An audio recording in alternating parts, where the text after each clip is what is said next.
31 mai, une sagesse pour aujourd'hui, de peur qu'en buvant. De peur qu'en buvant, il n'oublie ce qui a été prescrit et ne dénature la cause de tous les malheureux. Proverbe 31, verset 5. Le contexte de ce verset se trouve dans le verset précédent. Ce n'est pas au roi le moelle, ce n'est pas au roi de boire du vin, ni au prince de rechercher les boissons fortes. Proverbe 31, verset 4. Dans ce verset du jour, le sage met en garde les rois et les princes contre la consommation du vin, ce qu'il appelle boisson forte, c'est-à-dire hyper alcoolisée. Pourquoi cela? Cela afin qu'il n'ait pas l'occasion de confondre la loi et pratiquer l'injustice. Que peut-on comprendre par là quant à l'effet du vin sur le cerveau? Il y a tellement de polémiques sur cette question de vin, que ce soit dans les milieux chrétiens ou non. Notre interprétation du premier miracle de Jésus, où il changea l'eau en vin, peut être influencée par notre ancienne relation avec le vin ou par ce qu'on nous a enseigné sur le vin.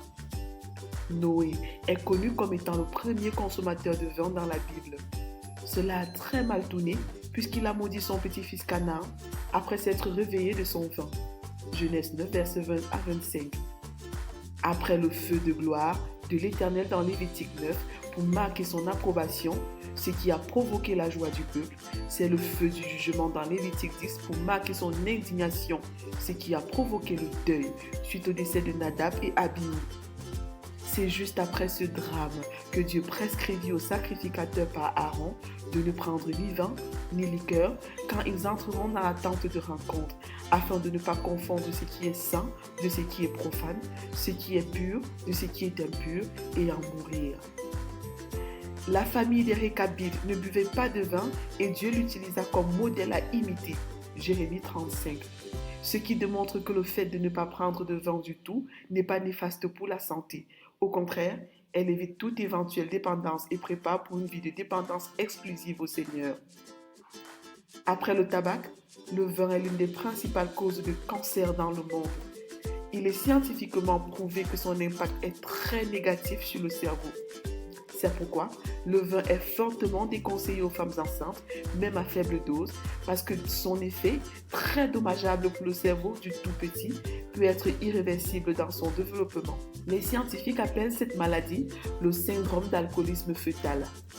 Jésus dit, le Fils de l'homme est venu, mangeant et buvant, et vous dites, c'est un homme qui fait bonne chère et un buveur de vin, un ami de péagers et des pêcheurs.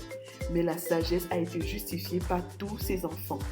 Luc 7, verset 34 à 35. Cette illustration montre ce que pensaient les pharisiens à propos de Jésus. Jésus a dit cela pour dénoncer l'incrédulité et l'hypocrisie des pharisiens qui les maintenaient dans la captivité et les rendaient plus dépendants de la tradition des anciens que de la parole de Dieu.